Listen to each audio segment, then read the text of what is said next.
congratulations on the Starship rocket last week and the first soft landing in the ocean for the world's most powerful rocket vehicle.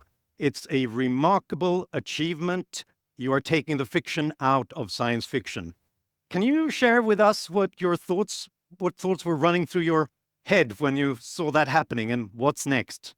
Well, I would say I was incredibly excited that we achieved those milestones. I thought perhaps we had maybe a 20 or 25% chance of achieving both milestones, where the booster and the ship both did a soft propulsive landing in the ocean. And so it really we achieved all the objectives, which I thought was unlikely. And that's thanks to an incredible team at SpaceX. I think we've got the most talented team of rocket engineers that has ever been assembled. And that's how we're able to accomplish these things. So it's always an honor to work with great people to accomplish great things. So what's next in the final frontier? What do you see ahead for? Is to develop the technologies necessary to extend consciousness beyond Earth. So, and this is sort of a little cerebral, but perhaps appropriate for a Cato event. They're quite cerebral. But if you think about the sort of Fermi filters of, Enrico Fermi has always wondered, where are the aliens? Why do we not see signs of them? And I frequently get asked, are there aliens on Earth? And I haven't seen any signs of aliens. And I promise you, the minute I see any evidence of aliens, I'll immediately post it on the X platform. Most popular post of all time. So, but that we haven't actually seen any evidence of, I'm not aware of any, suggests that consciousness is extremely rare. If we believe the archaeological record and the standard model of physics, Earth is about 4.5 billion years old. Civilization, as measured by the first writing, is only about 5,000 years old. So archaic pre-cuneiform and roughly 5,500 years ago was the first writing. I think that's a good date for the start of civilization, which means that civilization has only been around for 1/millionth of Earth's existence, almost nothing. I think this potentially argues for civilization being fleeting and fragile. And so the thing that we can do to increase the probable lifespan of civilization is to be a multi-planet species, to extend consciousness to other planets, ultimately to other star systems. And this would massively improve the probable lifespan of humanity and consciousness as we know it. So it's really trying to get past the single planet Fermi filter. That's the goal of SpaceX. That's why we're building such a big rocket. It's far in excess of anything that's needed to put satellites into Earth orbit. And it's a planet colonizer. It's intended to build as quickly as possible a self-sustaining city on Mars. And I think, there's somewhat of a race between making a self-sustaining city on Mars and global thermonuclear war, or some calamity. If we have some civilization ending calamity before that happens, then, that's all they wrote.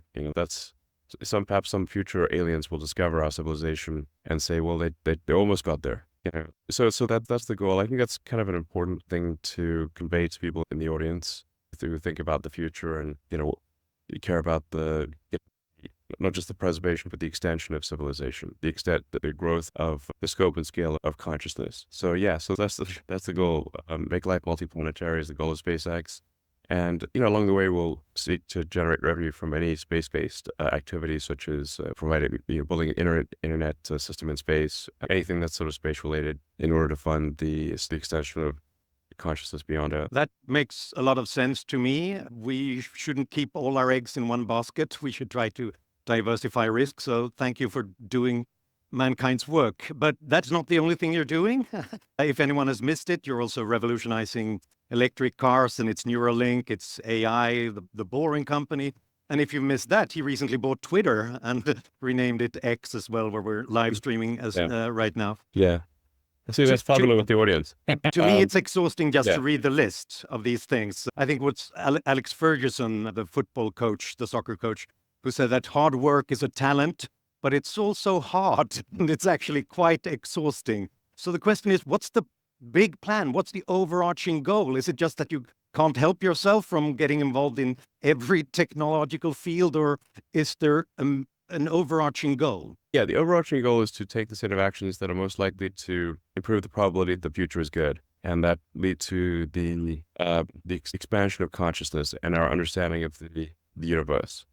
This is somewhat prompted by trying to figure out what's the meaning of life, so, I had this existential crisis when I was a kid trying to figure out, like, what's the meaning of life? Is it just pointless? Like, and I read a lot of books on philosophy and religious books and whatnot. And ultimately, the thing that I felt was most enlightening was Douglas Adams' Hitchhiker's Guide to the Galaxy, where, Earth is basically this giant computer to answer the question of what is the meaning of life. And it comes up with the answer 42. But it turns out that actually the answer is the easy part and the hard part is the question. Well, we don't actually know the right questions to ask. So I thought, well, if we expand the scope and scale of consciousness, then we're better able to understand what questions to ask about the answer that is the universe. The Hitchhiker's Guide to the Galaxy, a great book, and I advise everyone to read it. Maybe you can become the next Elon Musk if you do. Thank you also, Elon, for putting the role of the moderator and the interviewer and on us in the spotlight, coming up with the right questions. That's the most important thing. So let me ask you the next question then and try to probe a little bit deeper into what you're really doing. Because as I understand it, you have 6 companies that you're running, but you also have a 7th, or did you just come up with another one? Well, the companies that take up the vast majority of my time are Tesla and SpaceX. So yeah, and then the other companies are much smaller. And I don't run sort of the X platform day to day. That's Linda Yaccarino. I do drive the product development and the sort of feature improvement, that kind of thing. And it's not like these companies are very different in scale. Like Tesla's, I don't know, about 140,000 people, and SpaceX is about 15,000 people, and all the other companies are a few hundred people or less. Yeah. So very, very different scales. Yeah. But apart from that, you also have, if it's 6 companies, give or take, you also have a 7th, or what it might be, and that's to navigate bureaucracy and regulations while you're doing this.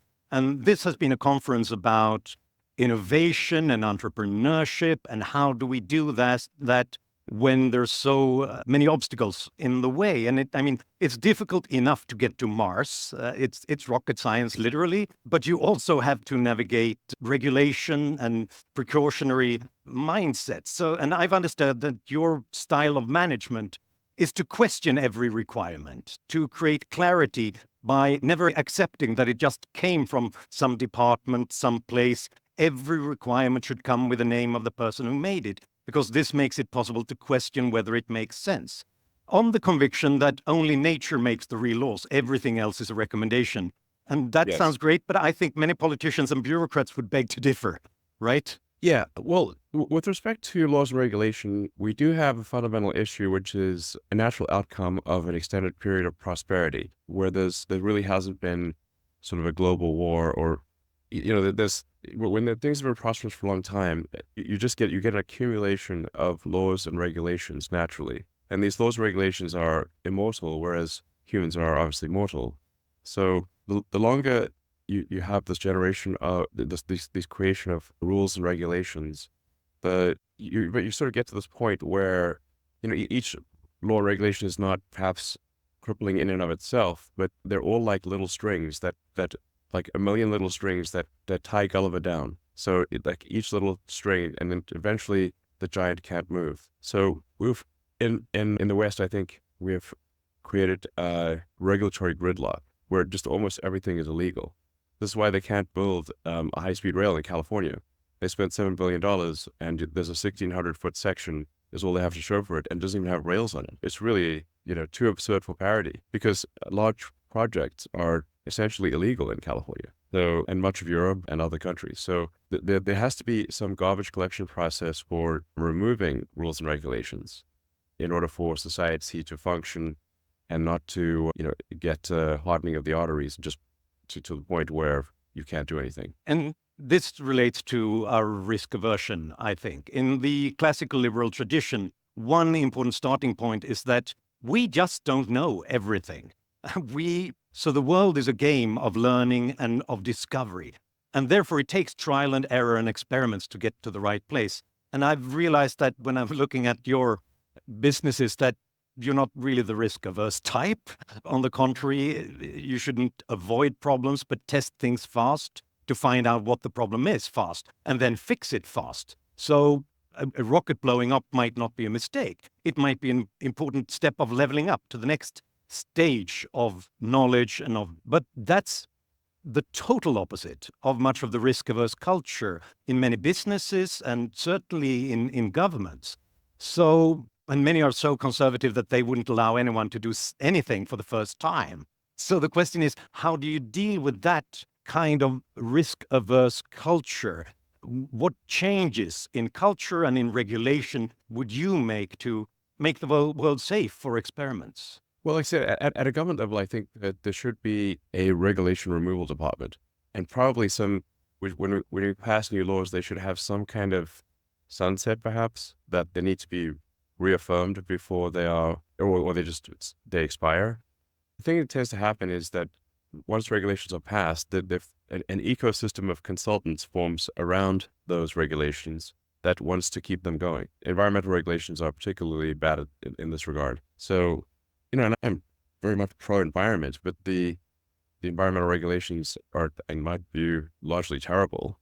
And they're very much sort of, you have to get permission in advance, as opposed to, say, paying a penalty if you do something wrong, which I think would be much more effective. To say, like, look, we're going to do this project. If something goes wrong, then we'll be forced to pay a penalty, but we do not need to go through a 3 or 4 year environmental approval process. So just changing things from, you have to get a permission in advance to you have to pay a penalty if you do something bad, I think would be profoundly effective for the advancement of large projects. But just in general, I think governments around the world should be actively deleting regulations, questioning whether departments exist. Obviously, President Milei seems to be doing a fantastic job on this front, just deleting entire departments. Fantastic. Yes. Here's the thing about, like, if you delete departments and regulations, you can always put them back. It turns out that those were very important. You can always put them back. And really, this is like taking the brakes off of an economy and of a civilization. We need to snap those strings that are holding Gulliver down and preventing us from making progress as a civilization. Yeah, we've been discussing Argentina here over the past few days and the new classical liberal reform agenda. And the next speaker here on stage is President Milei. And of course, he's up against decades of not just obstacles in general, but stagnation. But he's coming there with this chainsaw. It was a very famous clip of him on social media was when he's looking at bureaucracy and spending in government departments and just removing them one by one, afuera, which I guess means sort of Right. get rid of it. Sure. Doesn't that remind you of something, your own idea about the value of subtraction when it comes to innovation and business? Delete any part of the process you can. And apparently, if you don't end up putting 10% back in, you did not delete enough. So, sorry. Yeah. I like to use sort of the tools of physics, like a first principles approach to things. And so there's sort of a simple algorithm that I developed after making the same mistake over and over again and I need to repeat it to myself, so I hopefully make these mistakes less often, is that you start off first by making the requirements less dumb. So you delete the requirements, delete and simplify the requirements, because if you don't delete and simplify the requirements, you are simply going to get, the best case outcome is the right answer to the wrong question. And then you also, a lot of this involves like sort of technology companies, but you want to delete first, then once you've addressed the requirements, attempt to delete the part or process step. And if you haven't deleted, if you're not forced to put back in at least 10% of what you delete, you're obviously being far too conservative in the deletion. So, but people are often afraid to delete things. And I'm like, well, you just go ahead and do it. And if you're not putting a little bit back in, you're just not deleting enough, obviously. So I think this is a very big deal if it is over deletion of rules and regulations, and you'll end up putting a few back, and that's fine. Yeah, I told you he's not risk averse, right?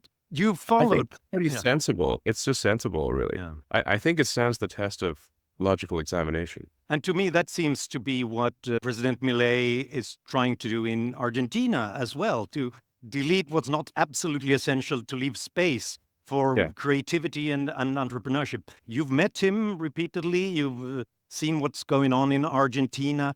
Do you have any thoughts about that, his ambitions, how important it is for Argentina and possibly for the rest of the world with the case right here, right now? Well, I think it is very important that Argentina succeed and that we give President Milei our full support. And I think this, and my prediction is that unless President Milei is stopped in some way from taking the actions that he wants to take, that Argentina will have a massive growth in the economy, and there will be far more prosperity and optimism about the future than there has been perhaps in 100 years.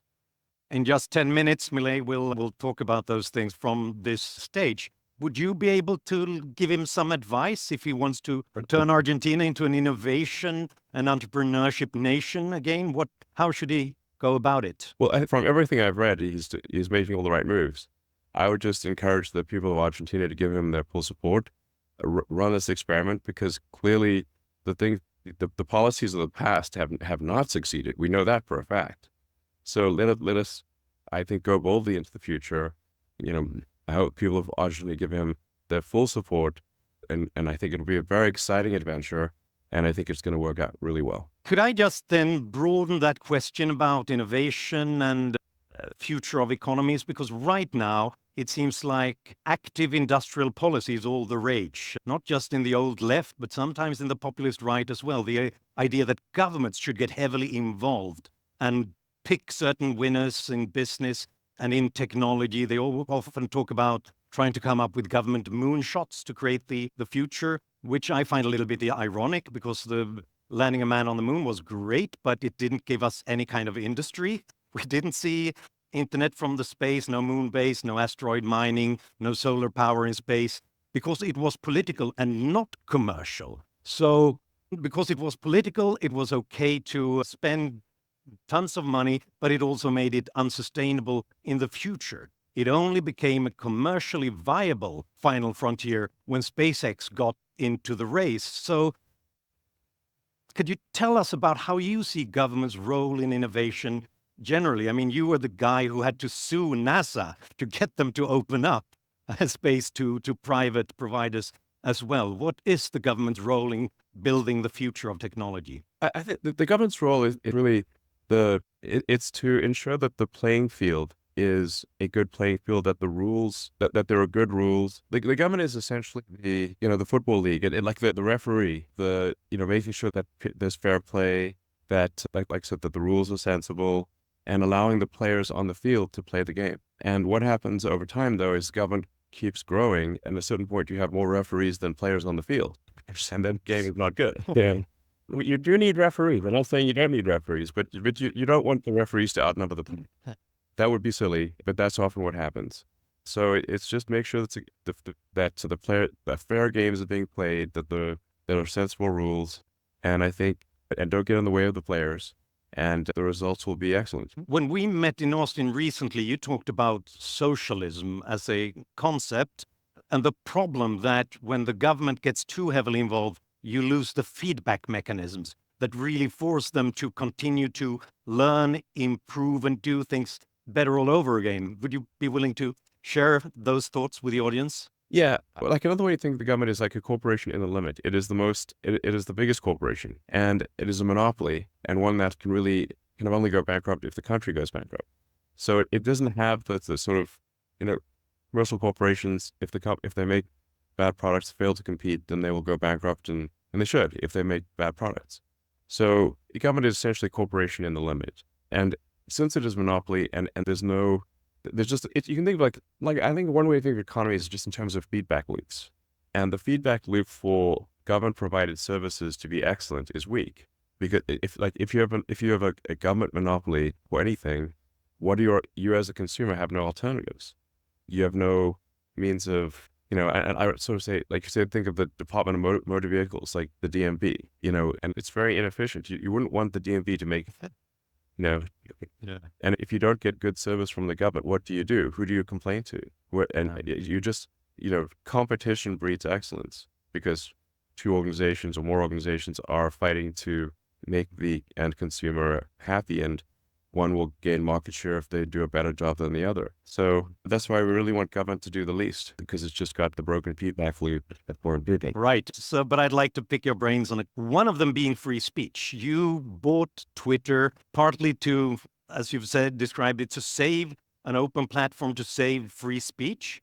And that's very laudable. But of course, there are also trade-offs. The old saying goes, if you keep your mind sufficiently open, people will throw a lot of rubbish into it. So obviously, when we have free speech, we'll get some ugly stuff as well, even toxic. Can you talk about why to you it's so important to save freedom of speech to you and for society and the progress of society? Yeah, well, for a platform like the X platform, formerly known as Twitter, there will be things that are said that are incorrect, but it provides an immediate feedback loop for correcting things that are wrong. So somebody says something, well, then another person can reply and rebut what that person's saying, and there can be just an ongoing sort of dialogue or argument and someone can read the whole thread and see, okay, this person said something, but somebody counteracted that. There was further rebuttals. There was more context added, and that will give them the best understanding of the situation, as compared to, say, a legacy news media article where you just have the opinion of the reporter, no rebuttal, no